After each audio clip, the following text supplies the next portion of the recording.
పేదవాడి పక్షాన నిలబడతాం, ప్రజా గొంతుకై నినదిస్తాం.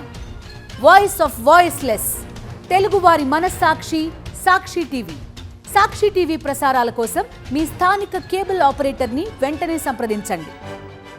కాళేశ్వరం కమిషన్ వేదికగా అధికార ప్రతిపక్షాల మధ్య పొలిటికల్ వార్ సాగుతోంది. ప్రాజెక్టుకు కేబినెట్, అసెంబ్లీ ఆమోదం ఉందంటూ బీఆర్ఎస్ పార్టీ కమిషన్కు ఆధారాలను అందించింది. కేబినెట్కే కాళేశ్వరం ఫైల్ రాలేదని ప్రభుత్వం అంటోంది. తాజాగా కేబినెట్, అసెంబ్లీలో ఆమోదించిన పత్రాలను మాజీ మంత్రి హరీష్ రావు కమిషన్కు ఇచ్చారు.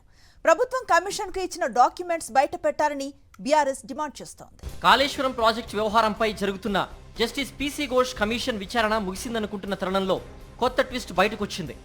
కాళేశ్వరం ప్రాజెక్టుకు కేబినెట్ ఆమోదం లేదని ప్రభుత్వం అంటుంటే, కేబినెట్తో పాటు అసెంబ్లీ ఆమోదం కూడా ఉందని బీఆర్ఎస్ పార్టీ చెబుతోంది. కాళేశ్వరంకు సంబంధించిన అదనపు సమాచారం తన దగ్గర ఉందని బీఆర్ఎస్ ఎమ్మెల్యే, మాజీ ఇరిగేషన్ మంత్రి హరీష్ రావు ప్రకటించారు.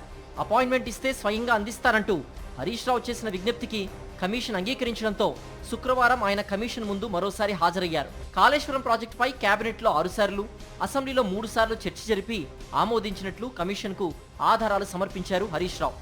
ప్రభుత్వం నిజాలు దాచే ప్రయత్నం చేస్తోందని అనుమానాలు వ్యక్తం చేసిన హరీష్ రావు అసలు నిజాలు బయట పెట్టాలని డిమాండ్ చేశారు. కమిషన్కి ఇచ్చిన డాక్యుమెంట్స్ బయట పెట్టాలని డిమాండ్ చేశారు. మన ఇరిగేషన్ సెక్రటరీ గారికి కూడా కమిషన్కు మీరు అందించిన సమాచార వివరాలు అందించండి అని ఇచ్చాం. నిజంగా మీరు ట్రాన్స్పరెంట్గా ఉండదలుచుకుంటే సెట్ మాకు ఇవ్వండి. ఇవ్వడానికి ఎందుకు సంకోచిస్తూ ఉన్నారు? You give all the details. ఇచ్చినట్టయితే మరింత పారదర్శకంగా ఉంటుంది కదా. మా అనుమానం ఏంటంటే వీళ్ళు అసలు కమిషన్కు పూర్తి స్థాయిలో వివరాలు ఇస్తున్నారా లేదా, వాళ్ళకు అవసరమైన మేరకే ఇస్తూ ఏమైనా తప్పుదో పట్టిస్తున్నారనే అనుమానాలు మాకున్నాయి. తానిచ్చిన ఆధారాల కంటే మరిన్ని ఎక్కువ ఆధారాలు రాష్ట్ర ప్రభుత్వం వద్ద ఉన్నాయని హరీష్ రావు చెప్పారు. కమిషన్ ముందు రాష్ట్ర ప్రభుత్వం చెబుతున్నవన్నీ అవాస్తవాలేనని మాజీ మంత్రి హరీష్ రావు చెప్పారు. ఇప్పటి వరకు కేబినెట్ మినిట్స్ కమిషన్కి ఇచ్చినట్లు రాష్ట్ర ప్రభుత్వం అధికారికంగా ప్రకటించలేదు. పైగా కేబినెట్లో చర్చ జరగలేదని రేవంత్ సర్కార్ చెబుతోంది. ఇప్పుడు హరీష్ రావు పేల్చిన బాంబుకు రాష్ట్ర ప్రభుత్వం ఎలా స్పందిస్తుందో చూడాలి.